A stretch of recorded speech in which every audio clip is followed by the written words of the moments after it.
Hello friends, नमस्कार and welcome to समाधान। साथियों, उम्मीद है कि आप सब अच्छे होंगे और साथ ही साथ आपकी स्टडी भी अच्छे से चल रही होगी। बीएसएससी, सीजीएल 4, बीएसओ और इंटर लेवल, इसके अलावा जो छोटे छोटे एग्ज़ाम्स है जैसे कि बहुत सारे, जैसे कि फील्ड असिस्टेंट की बात करें तो उसका भी मेंस नहीं हुआ है, फॉर्म यहाँ तक नहीं भरवाया गया है।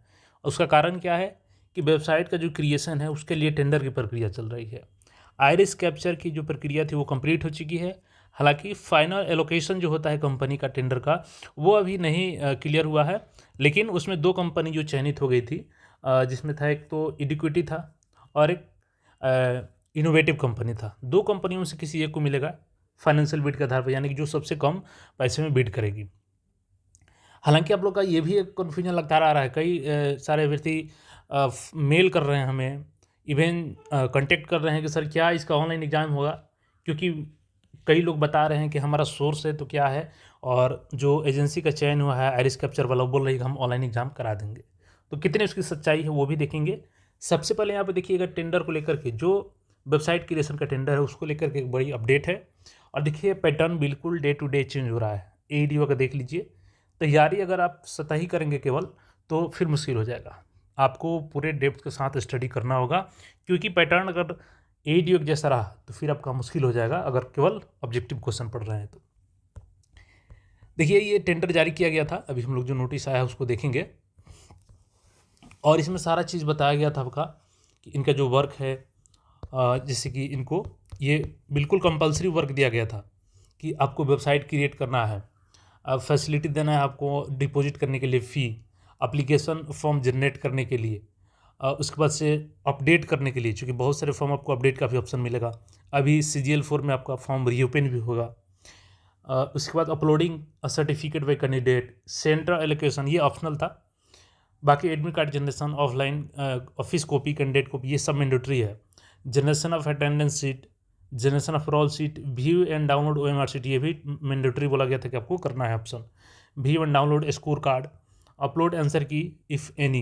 तो ये सारा चीज़ इनको वर्क नेचर दिया गया था। और 8 अप्रैल को इनका टेक्निकल बिड का डेट रखा गया था। हालांकि फाइनेंशियल बिड का भी डेट नहीं आया था।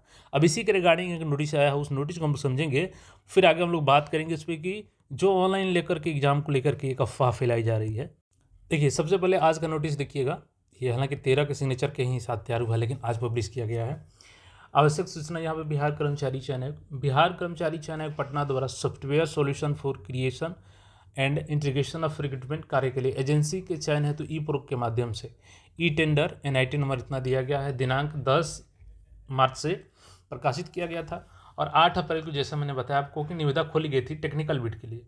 और दिनांक 10 अप्रैल को सभी एजेंसियों के प्रतिनिधि के समक्ष जो भी डॉक्यूमेंट्स थे इनके जांच किए गए, और जांच के क्रम में पाया गया है कि निविदा दाताओं द्वारा समर्पित निविदा में एनुअल टर्नओवर में परीक्षा से संबंधित एनुअल टर्नओवर का स्थिति स्पष्ट नहीं है।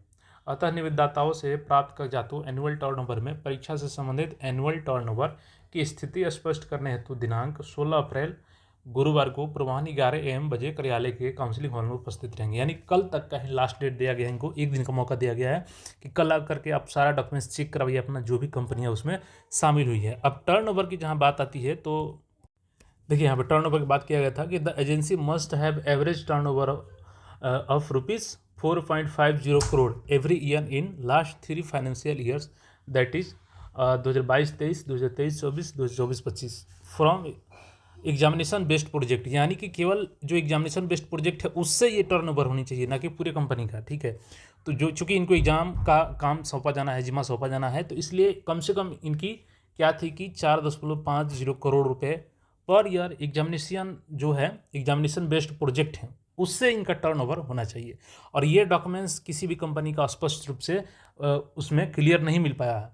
तो कल तक उनको मौका दिया है कि जो भी है अपना डॉक्यूमेंट्स अच्छे से लाइए और उसमें चेक करवाइए कि आपका टर्नओवर कितना है, क्योंकि हो सकता है कि उन्होंने अपना पूरा टर्नओवर बताया हो, लेकिन यहाँ पे एग्जामिनेशन रिलेटेड जो प्रोजेक्ट हैं उससे आपका टर्नओवर ये दिखाना था कि 4.50 करोड़ कम से कम प्रत्येक ईयर होनी चाहिए आपको।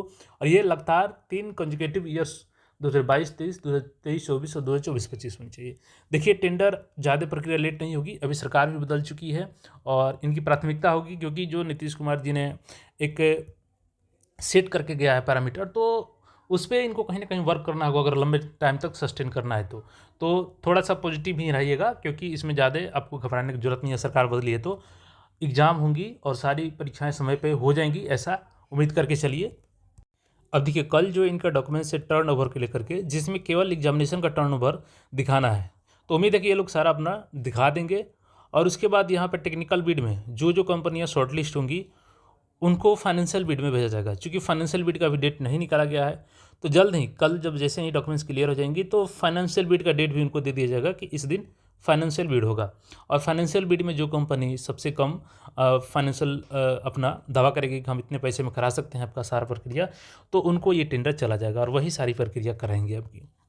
अब देखिए जो लोग बता रहे हैं कि ऑनलाइन एग्ज़ाम होगा, देखिए उनका क्या दावा है। मेरे पास कई सारे लोग वीडियो शेयर किए, उसमें साफ दावा किया जा रहा है कि मेरे सोर्स हैं और सोर्स ने बताया है कि जो कंपनी है एडिक्विटी, उनके टेक्निकल स्टाफ बताए हैं कि हम लोग बोले हैं बीएसएससी से कि हमको पैसा इतना दे दीजिए, 15% तो 20%, और हम लोग ऑनलाइन एग्ज़ाम भी करा सकते हैं। अब सोचिए कि थोड़ा सा तो सेंस होनी चाहिए कि ये टेंडर किसके लिए हुआ है। मैं आपको टेंडर वो दिखा देता हूँ। देखिए मेरा किसी को कुछ कहने का मतलब नहीं है, लेकिन जब छात्र हमसे पूछते हैं ना तो उसको जवाब देना पड़ता है। देखिए ये क्या है, iris capturing and facial recognition, मतलब केवल और केवल किसके लिए टेंडर हुआ है, आइरिस कैप्चरिंग के लिए और फेशियल रिकॉग्निशन, इसी के लिए हुआ है। तो इसमें इसी के अनुसार कंडीशन दिया होगा कि कंपनी का टर्नओवर कितना होनी चाहिए, कंपनी का जो एक क्षमता होनी चाहिए ये कराने के लिए, उसकी क्षमता क्या होनी चाहिए, जैसे कि स्टोरेज की क्षमता, डिवाइसेस की क्षमता। तो अगर आइरिस की बात करें और एग्ज़ाम ऑनलाइन लेने की बात करें, दोनों में एक तरह से दिल्ली आसमान का फ़र्क है। आइरिस कैप्चर कराने का काम अलग होता है और एग्ज़ाम कराने का काम अलग होता है। अगर ऑनलाइन एग्ज़ाम कराना होता तो उसके लिए अलग से टेंडर लेना होगा। ये कोई गांव की पंचायत नहीं है कि पंचायत बैठ गई और एक फैसला हो गया और दूसरे दिन पंचायत बोली कि आप कहेंगे तो ये भी काम हम लोग कर सकते हैं। नहीं, ऐसा नहीं होता है। ऑनलाइन एग्ज़ाम के लिए अलग से टेंडर होगा। अभी जैसे खुद आप देखिए कि जो अभी वेबसाइट क्रिएशन का टेंडर है उसमें टर्नओवर 4.5 करोड़ बताया गया है। तो वो वेबसाइट क्रिएशन, एडमिट कार्ड जारी करना, उसके अनुसार ही टर्नओवर बताया गया है। उसका काम केवल वही है। ऐसा नहीं है कि वो कंपनी ऑनलाइन एग्ज़ाम कराने को तैयार हो जाएगी। ऑनलाइन एग्ज़ाम कराने के लिए पूरा प्रक्रिया ही चेंज हो जाएगा, उसमें अलग से टेंडर होगा।